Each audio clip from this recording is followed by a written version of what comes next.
Au nom du Père et du Fils et du Saint-Esprit. Amen.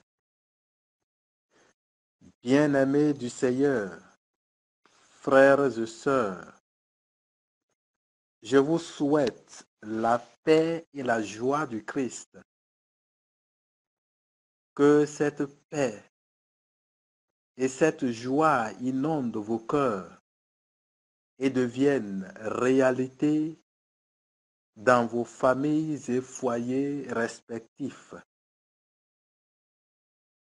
Que Jésus, le Prince éternel et par excellence de la paix et de la réconciliation, en ce moment même où vous me recevez, imprime en vous sa grâce, afin de transformer toute tempête et discordance de vos foyers en paix et en bénédiction. Que Jésus apaise les cœurs et les réconcilie à tout jamais. Que Jésus, lui qui est venu pour que nous ayons la vie en abondance, restaure tous les foyers et familles en voie de dislocation ou déjà divisés.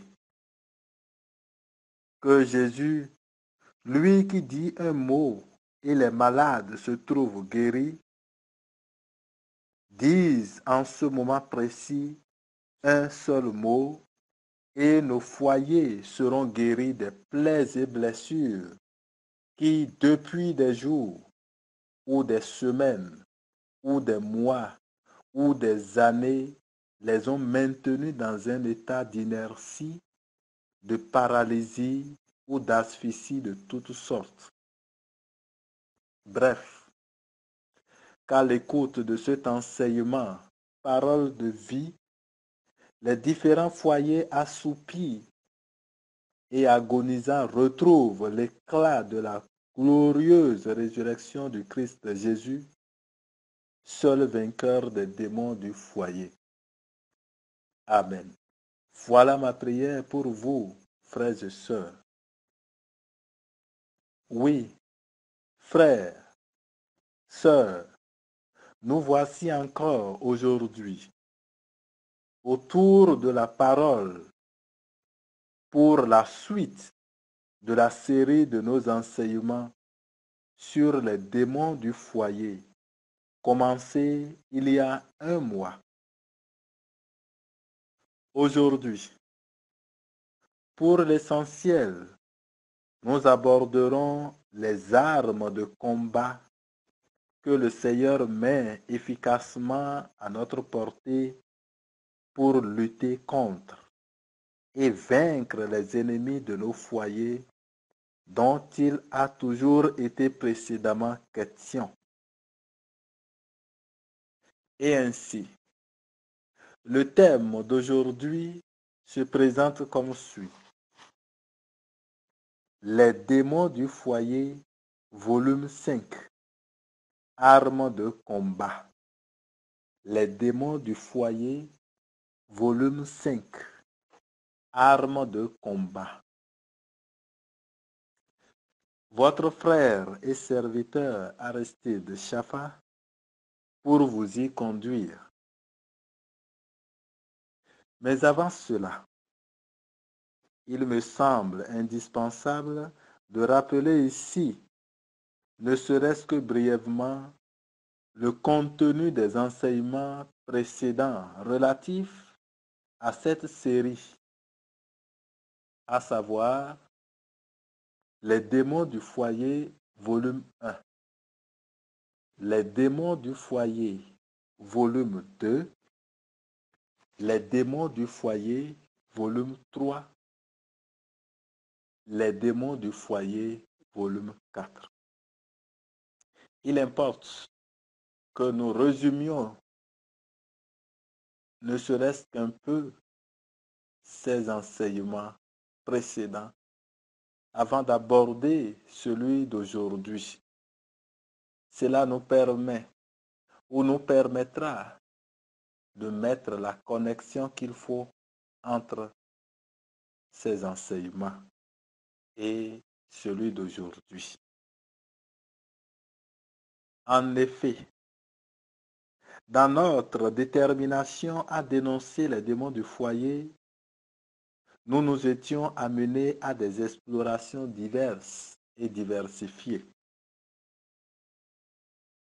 De la sorte, dans le premier volume, j'ai cherché à nous faire toucher du doigt les graves dangers qui planent sur nos foyers si rien n'est fait, en faisant ressortir l'origine lointaine des démons du foyer.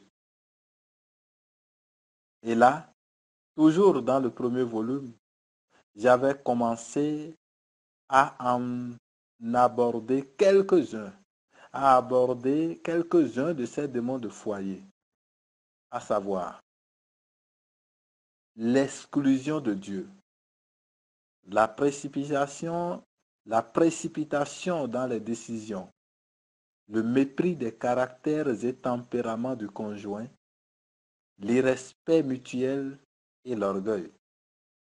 Voilà les démons du foyer dont nous avions parlé, dont j'ai parlé dans le volume 1.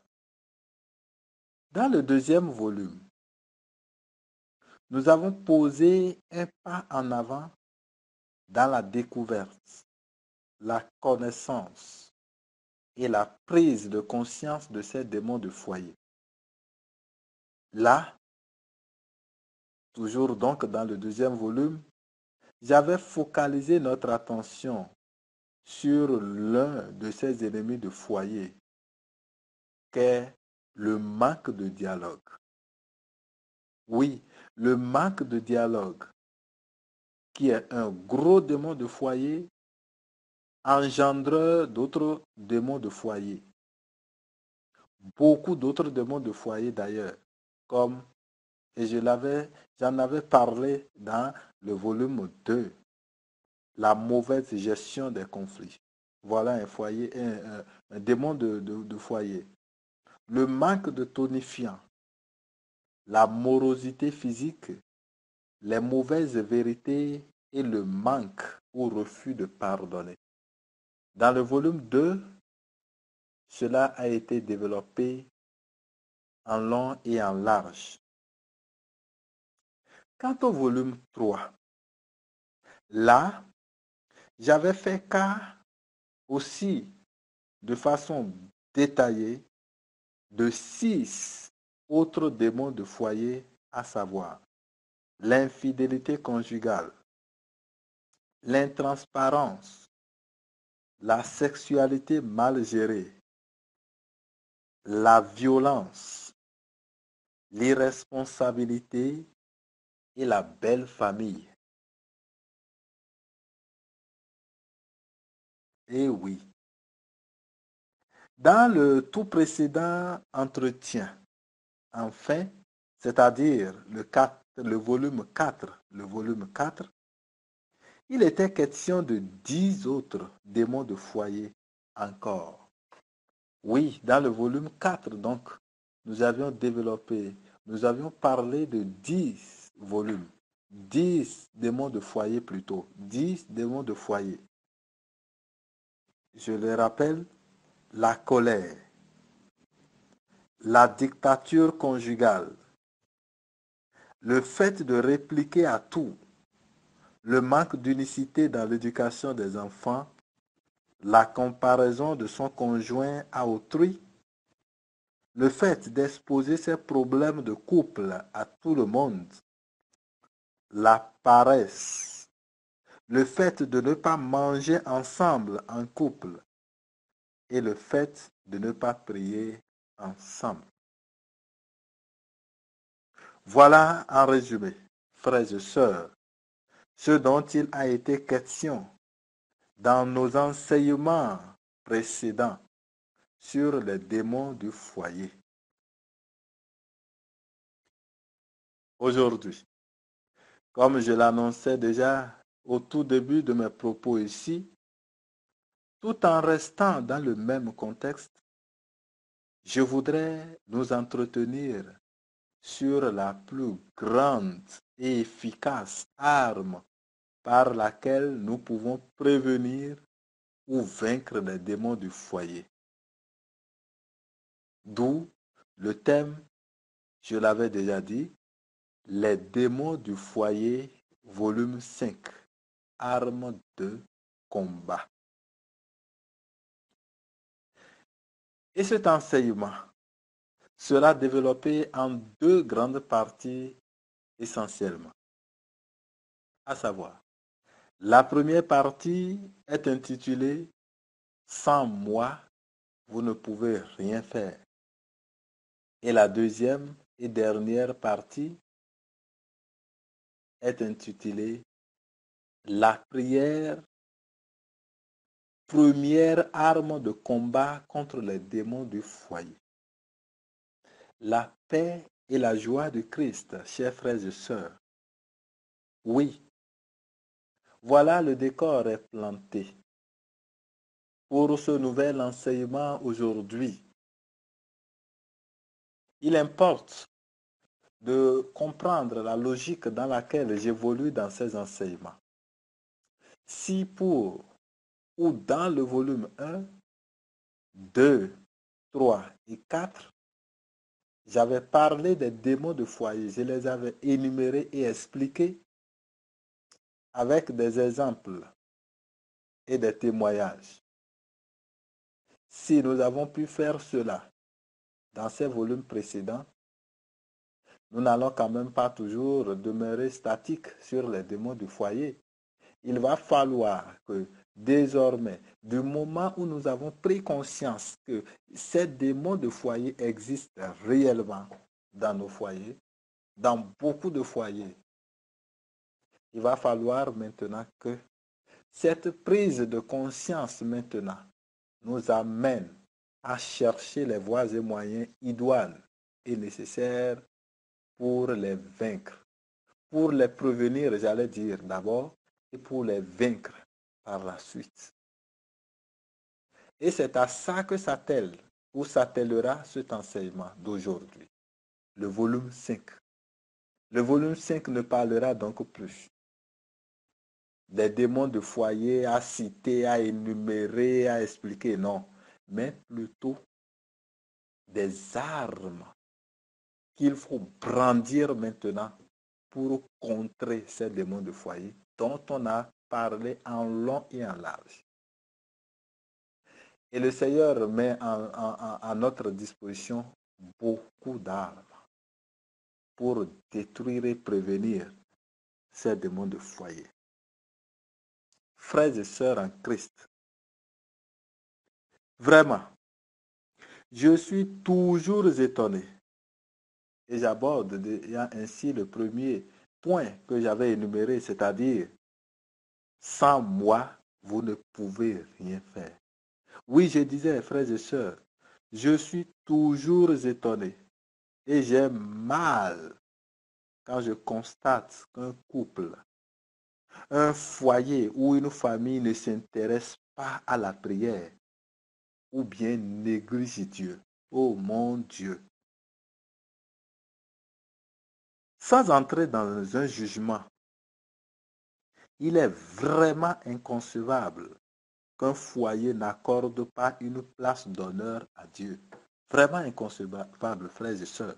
Ce n'est pas concevable qu'un couple, que deux personnes qui se mettent ensemble, par surcroît avec des enfants encore au milieu d'eux, ne puissent pas s'adonner, ne puissent pas se donner et s'adonner à Dieu. Vraiment inconcevable. Mon frère, ma sœur, toi qui me reçois actuellement, dis-moi, et chez toi, quel est l'état de ton foyer par rapport à la relation à Dieu? Dis-moi réellement, frère. Dis-moi, ma sœur, qu'en est-il réellement et honnêtement? Toi qui m'écoutes présentement, qu'en est-il de ton foyer? Relation par rapport à Dieu, qu'en est-il? Dans ton foyer, Dieu a-t-il place? C'est une question, mon frère. Réponds-moi. Dans ton foyer, Dieu a-t-il place? Réponds, oui. Ok. Dans ton foyer, Dieu a-t-il place? Dieu a-t-il place de premier choix? De premier choix plutôt? Dieu a-t-il place de premier choix? Il peut avoir de place, peut-être. Tu vas me répondre qu'il a de place. Mais est-ce qu'il a place? Est-ce qu'il a la place de premier choix? Est-ce qu'il a la place d'honneur dans ton foyer? Le mets-tu devant ou derrière, ou au milieu, ou au-dessus de tout? Réponds, mon frère. Réponds, ma soeur. Est-ce que tu l'invites ou bien tu le rejettes? Ça, c'est très important. L'invites-tu? Invites-tu Dieu dans ton foyer ou bien le rejettes-tu? Réponds, mon frère. Réponds, ma soeur. Réponds maintenant dans ton cœur. Réponds dans ton cœur. Surtout que ta situation ne soit pas comme pour ce petit garçon dont je vais parler tout de suite. Et si c'était le cas, c'est le moment pour toi aujourd'hui, mon frère, ma soeur, de changer et de prendre les voies et moyens nécessaires en Dieu pour que ton foyer connaisse un renouveau aujourd'hui. Il y avait un petit garçon qui devrait voyager avec sa maman. C'est un garçon d'à peine, disons, 15 ans, comme ça, 15-16 ans. Il devrait voyager avec sa maman plutôt. Et sa maman devrait prendre donc un taxi. Alors, ils ont pris le taxi. Avant de démarrer, la maman dit à son garçon, alors garçon, Eric, nous allons prier, puisque la maman est bien chrétienne. Et Eric rit. Quelle prière maintenant? On veut voyager, vous dites qu'on va prier. Et la maman dit oui, nous allons prier. C'est justement parce qu'on veut voyager qu'on doit prier. Il faut qu'on invite Jésus dans la voiture. Erika rit, il dit, oh, maman, vous êtes toujours bizarre, quoi. Hein? Peu de choses, vous dites, on va prier. Peu de choses, vous dites, on va prier. C'est ce que papa aussi dit, on va prier, on va prier. Comment on va inviter Jésus maintenant dans la voiture? Jésus qu'on ne voit même pas là. On ne le voit même pas, on va l'inviter dans la voiture. De laisser que les vieilles là, c'est ce que vous avez l'habitude de faire. Voilà ce que les garçons, 16-17 ans, ils disaient. Et sa maman lui a dit, et pourtant, nous allons prier. Eric a refusé. Alors la maman a prié. Mais en voulant refuser, en refusant, qu'est-ce que Eric a dit? Eric a dit, si vous voulez prier, demandez à Jésus là de venir là. Priez. Quel Jésus va venir dans la voiture? S'il veut venir dans la voiture là, il n'a qu'à aller rester dans la malle arrière, là-bas. C'est sa place là-bas. Et voilà. La maman a prié et ils ont démarré, donc le taxi a démarré et ils avançaient. Et il y a eu un accident en cours de chemin. Et lors de cet accident, qu'est-ce qui va se passer? Le petit, tout à l'heure, le petit en est sorti vraiment gravement malade, gravement blessé. Gravement blessé. Et bien, chose bizarre, vous voyez, dans la malle arrière du véhicule, de la voiture, il y avait des plateaux d'œufs. Les œufs. Un œuf, les œufs. Alors, il y avait des plateaux d'œufs là. Mais vous savez, sur le goudron où il y a eu accident, les plateaux sont renversés sur le goudron là. Un peu partout. Les œufs, chose bizarre. Aucun œuf ne s'est brisé, s'il vous plaît.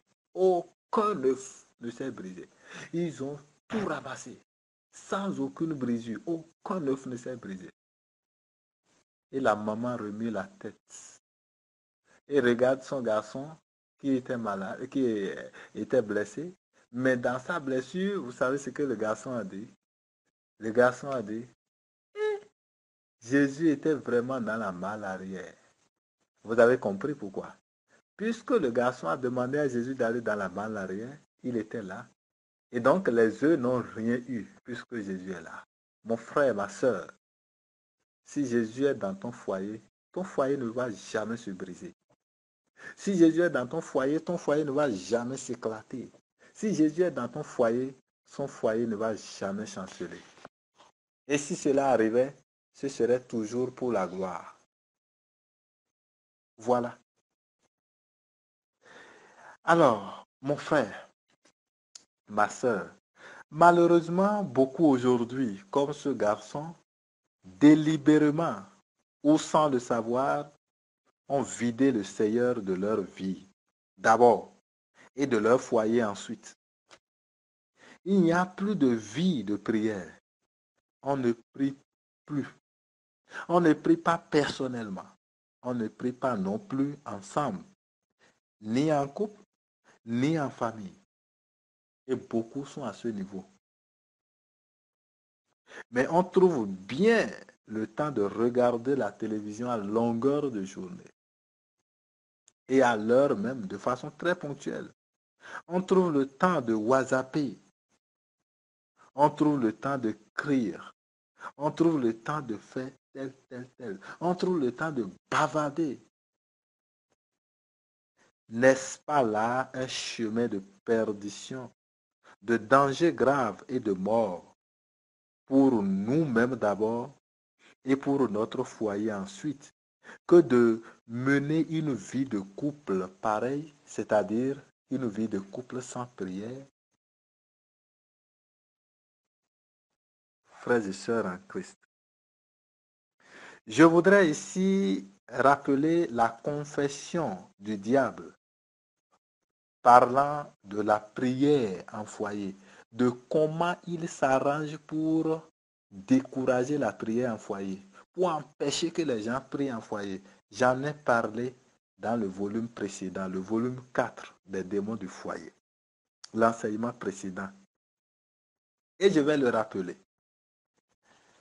Je disais donc que c'était au cours d'un exorcisme. Le diable a confessé ceci. Il dit, tous les foyers où on ne prie pas sont sous ma juridiction et mon autorité. Ils sont sous mon emprise. C'est moi qui les gère, puisqu'ils ne prient pas. Parfois, je fais que ça aille un peu pour eux, pour qu'ils pensent que tout est déjà bon, même sans prier. Mais ils ne comprennent pas et ils s'enlisent dans la paresse spirituelle. C'est pourquoi, jour et nuit, j'œuvre de toutes mes forces à donner le dégoût de prier au couple, surtout ceux qui devraient prospérer. Je fais qu'ils détestent prier ensemble, ou bien quand ils se mettent ensemble pour prier, j'inocule le sommeil dans leur cœur ou dans le cœur de l'un ou de l'autre. Dans ce sens, je ne peux pas compter le nombre de foyers qui m'appartiennent aujourd'hui. Surtout les foyers chrétiens.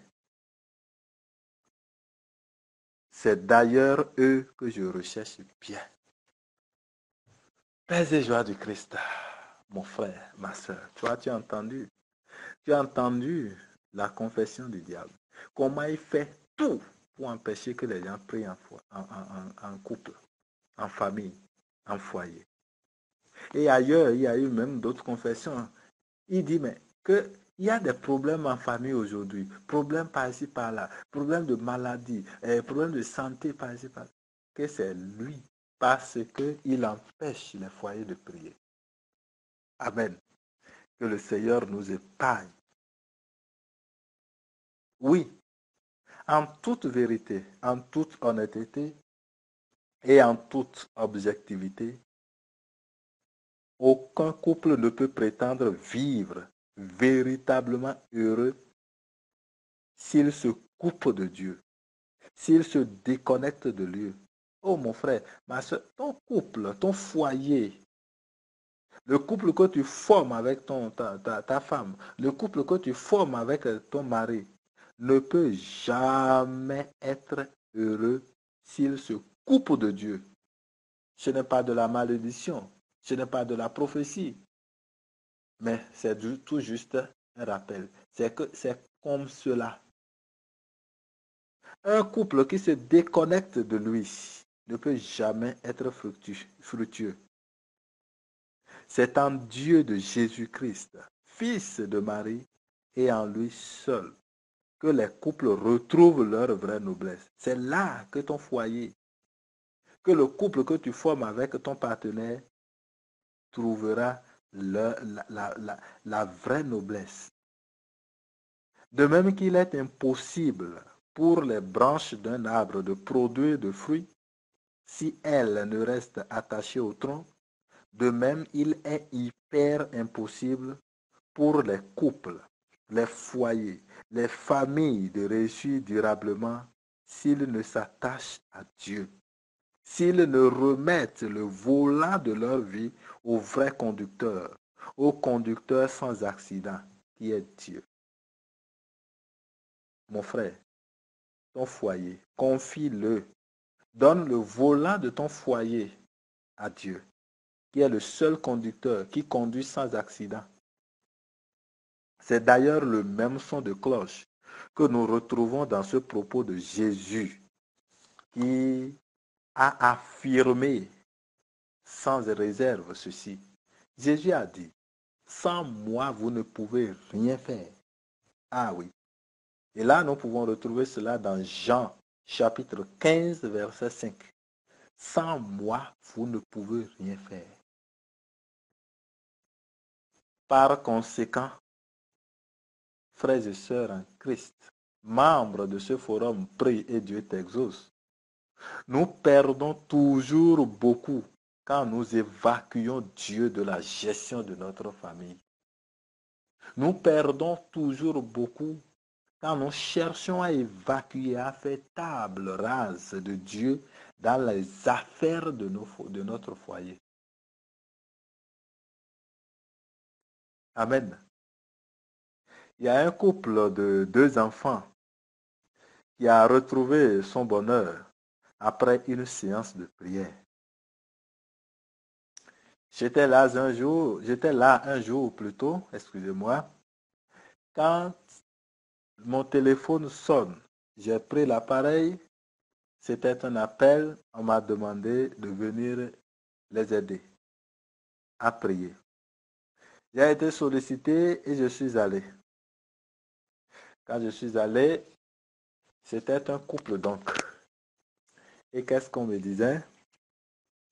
Vraiment, en résumé bien sûr, rien ne va. Rien ne va. Plus rien ne nous va.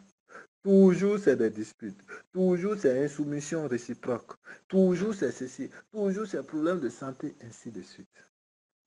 Alors, sans plus tarder, je les ai invités à prier après une exhortation. En m'appuyant sur le verset que je viens de donner, Jean chapitre 15, verset 5. Puisqu'ils ont dit que rien ne va. Alors, si rien ne va, Jésus a déjà parlé de ça. Il dit, mais sans moi, vous ne pouvez rien faire. Si rien ne va, ça veut dire que d'une manière ou d'une autre, on s'est déconnecté de Dieu. Et je leur ai fait méditer cette parole et on est entré dans la prière. Une courte prière d'intercession. Et voilà, il y avait les 2 enfants, donc le couple même. On était en tout et pour tout 5. On a fini de prier ce jour-là. Et je les ai exhortés. Curieusement, le test dans les commentaires, dans l'exhortation que j'avais à faire de ce verset, je leur ai demandé, je leur ai recommandé la prière désormais en famille. Et je leur ai parlé en long et en large. Nous avons fini la prière. Ils ont mis en application cela. Ils ont commencé à prier désormais. Au moins les prières du soir. Et il y a des moments où dans la semaine, 3 fois, je pense qu'ils avaient commencé, au moins dans la semaine, où formellement, ils priaient.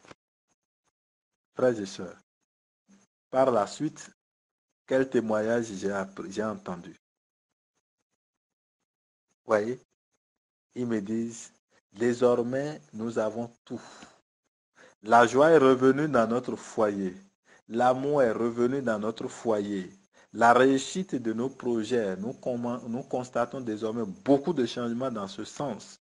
La santé des enfants devient maintenant plus améliorative. Et notre propre santé également devient plus améliorative. Amen. Que le nom de Jésus soit béni. Mais tout simplement parce que ils ont commencé à prier en foyer. D'ailleurs, pour un foyer qui accueille le Christ Jésus, fils de Marie, il ne peut pas en être autrement. Ce n'est pas possible.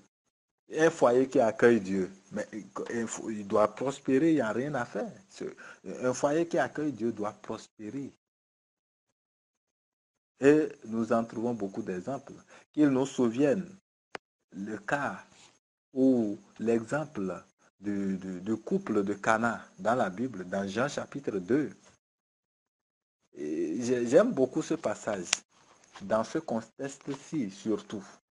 Regardez bien. Et en réalité, le couple avait invité Jésus, Marie sa mère et les apôtres aussi. C'est le couple marié de Cana qui les avait invités. Et c'est à cette invitation, vous imaginez, Jésus ne va pas aller dans suivre un événement du genre, un mariage, sans être invité. Le couple l'a invité. Et comme le couple l'a invité, vous allez voir ce qui s'est passé. Vous avez vu ce qui s'est passé. Il a invité Marie, Jésus et les disciples de Jésus, les apôtres. Alors ils sont allés. Et qu'est-ce qui va se passer? Lorsque le vin voulait manquer, pour ne même pas dire que le vin a fini par manquer, Marie était là. Marie va jouer son rôle. Alors que le couple n'avait rien dit, alors Marie va faire signe à Jésus. Et Jésus aussi lui va faire signe à son Père. Et voilà le miracle de l'eau changée en vin. S'il vous plaît, et si le couple-là n'avait pas invité Jésus? Vous voyez, comme on le dit souvent, ils allaient manger la honte, littéralement. Mon frère, ma soeur, est-ce que tu veux inviter Jésus dans ton foyer? Voilà. Si tu l'invites, tu ne mangeras jamais la honte. Dis Amen. Si tu l'invites, tu ne mangeras jamais la honte. Dis Amen, comme on le dit souvent. Si tu l'invites, il te bénira. Et il transformera les eaux de ton foyer en du vin. Le vin était tellement doux que les gens se sont dit, mais pourquoi vous avez laissé ça là et c'est à la fin maintenant où nous sommes bien rassasiés que vous apportez? Quand Jésus fait, il fait bien. Que Jésus soit béni. Honneur à la très sainte Vierge Marie également. Mais il a fallu que le couple l'invite. Alors je t'invite aujourd'hui, mon frère, je t'exhorte à inviter Jésus dans ta vie, dans ton foyer. Commence par le dire déjà même. En ce même moment où je suis en train de parler, commence par dire dans ton cœur, Seigneur Jésus, comme le couple de Cana t'a invité, moi aussi je t'invite dans mon foyer. Moi aussi je t'invite dans le couple que je forme avec telle personne, tu le diras. Voilà. Jésus entre dans ta vie, mon frère, ma soeur. Puisque tu l'as invité, Jésus entre dans ton foyer, mon frère, ma soeur, à travers cette prière. Que son nom soit béni dans ta vie. Amen. Et nous voyons la même chose avec Zachée. Quand Zachée a accepté de se faire visiter par Jésus-Christ, qu'est-ce que Jésus a dit? Aujourd'hui, la paix est advenue dans cette maison.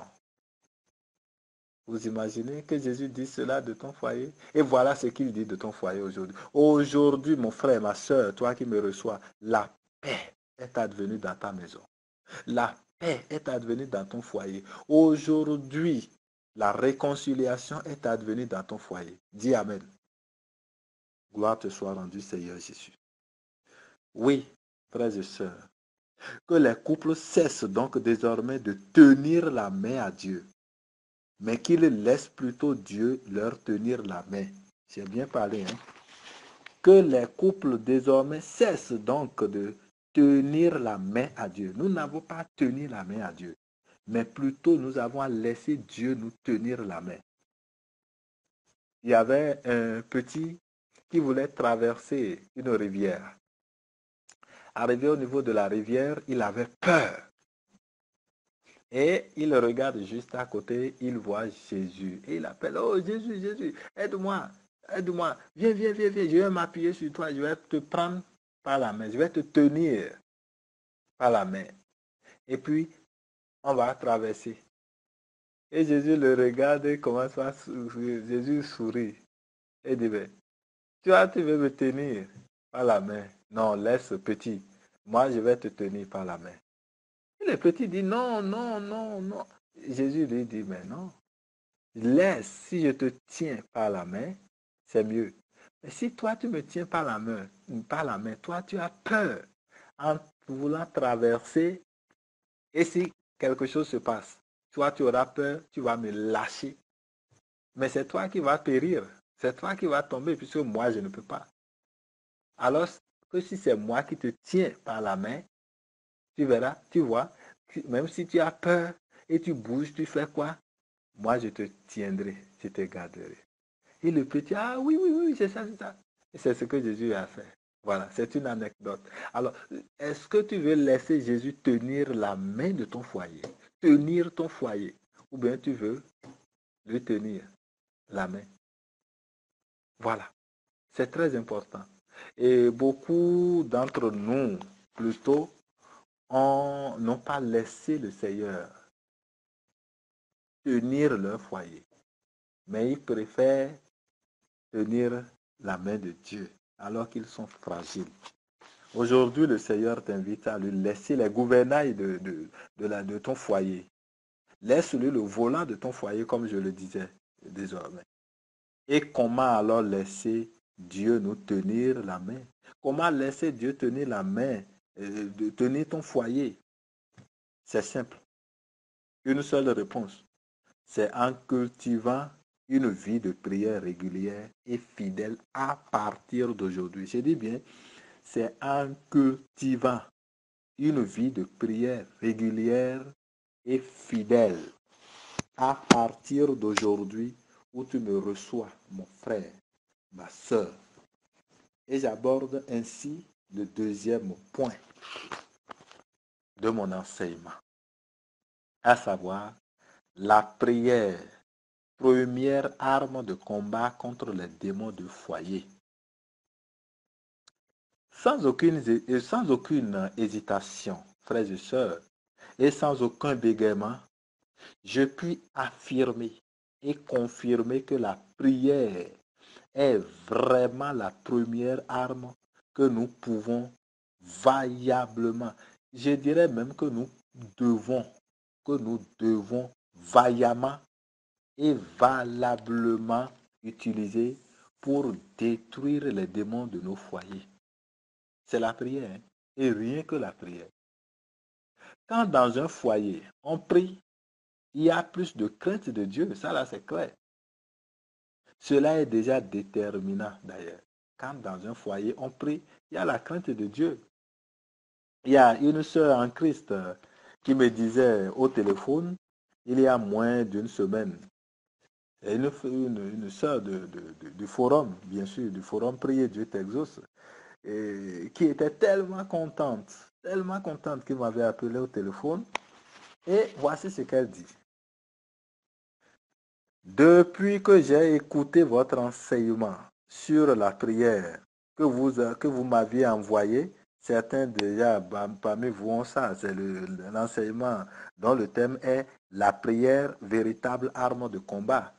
C'est un enseignement qui a eu lieu dans ce forum, Prie et Dieu t'exauce, il y a quelque temps, il y a près de 2 mois et demi comme ça. Alors elle dit, depuis que j'ai écouté votre enseignement sur la prière que vous m'aviez envoyée, j'ai supplié mon mari pour que nous commencions désormais à prier ensemble, en couple, avec les enfants. Quand j'ai écouté cet enseignement, ça m'a travaillé. Et voilà ce que j'ai fait auprès de mon mari. Je l'ai supplié. Nous avons commencé alors, il y a 2 semaines seulement, à prier ensemble. autant que faire se peut. Autant que faire se peut. Mais je vous assure, berger, c'est la dame qui parle toujours. Hein. Du coup, beaucoup de choses ont changé. Changé dans ma vie, moi, personnellement. Changé aussi au niveau de mon mari. Par exemple, il était très violent envers moi.